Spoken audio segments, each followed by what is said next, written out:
thing. I'm just wondering how kind of like different are they? How fast actually is the Hawk, and like how many G's are you kind of pulling when you're doing a display and stuff? Just give me a little bit of kind of a little bit of aviation fodder there, because I'm such a big fan of it. A bit of geek out, right? So the Hawk T1, which is the jet the Red Arrows use, it's quite an old aircraft. It's been flying since 1974.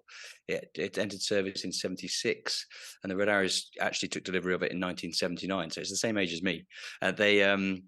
It was designed as an advanced jet and weapons trainer, but then it was just a perfect platform for the Red Arrows to use. And it's quite a powerful jet. The Rolls-Royce engine can produce 5,200 pounds of thrust, but the jet weighs 5,700 kilograms. So power to weight ratio, it's not overly blessed, which is why if you were trying to compare a Red Arrows display to something like the Thunderbirds or the Blue Angels, where they've got frontline F-16s and F-18s, it's a very different kettle of fish.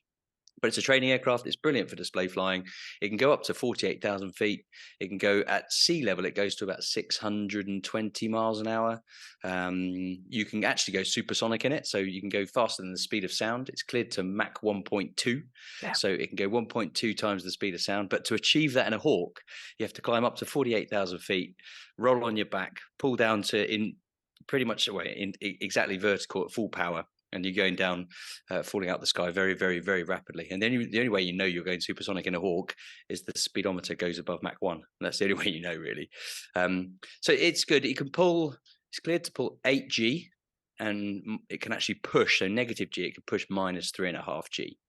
Which is in a high performance jet is quite a lot, because it can actually sustain a lot of G.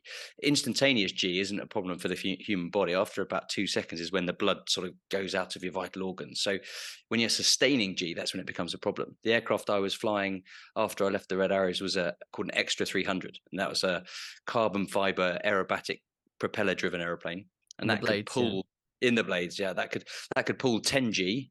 But more alarmingly, could push minus 10 G. And that's just, I've never been below minus 5.